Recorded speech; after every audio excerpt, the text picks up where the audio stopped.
Notre refuge a été sollicité pour accueillir 3 lionnes de cirque confiées volontairement par leurs propriétaires. Ce transfert a lieu grâce à une coopération étroite de leurs propriétaires avec notre partenaire FreeLife qui œuvre à la transition des cirques sans animaux sauvages, ainsi qu'à la fondation internationale Farpause qui a organisé le transfert au refuge et qui prend en charge leur avenir. Ce convoi exceptionnel est arrivé en pleine nuit, mais notre équipe était présente pour prendre en charge les lionnes et les placer dans les loges. Cette cession volontaire et la nouvelle vie de ces lionnes de cirque est malheureusement amputée par le décès d'une des 3 lionnes, survenue quelques heures seulement après leur arrivée au refuge. Bien qu'elle soit sortie de sa caisse sans difficulté, Pepsi n'a pas été très active et son état de santé s'est dégradé rapidement. Les analyses effectuées ont permis de déceler une insuffisance rénale sévère qui a entraîné son décès en quelques heures. Les 2 autres lionnes, Tomoyo et Iliana, se portent très bien.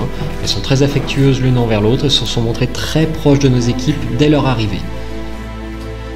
Les lionnes sont restées quelques jours au calme dans leur loge, mais compte tenu de leur exceptionnelle adaptation, elles ont pu découvrir leur extérieur très rapidement.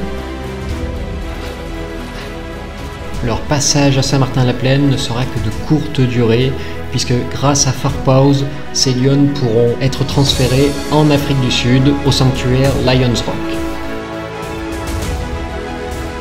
Ce nouveau transfert nous permet de vous redonner quelques informations sur la vie des animaux en Afrique.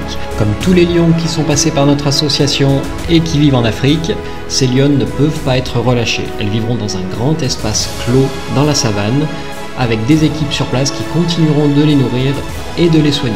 Il s'agit du meilleur placement possible pour ces animaux. Ce travail effectué aux côtés de FreeLife est aussi possible grâce aux circassiens qui confient leurs animaux volontairement. Nous encourageons les cirques à nous contacter pour planifier ces accueils car la loi qui met fin à l'exploitation des animaux sauvages dans les cirques s'applique en 2028. Et nous le rappelons, placer des centaines de félins d'un coup sera difficile. Les dons volontaires d'animaux bénéficient directement aux animaux, puisque contrairement aux saisies et au délai des instructions judiciaires, les cessions nous permettent de replacer rapidement les animaux. Il ne reste ainsi que peu de temps au refuge, libérant ainsi de la place pour d'autres animaux dans le besoin.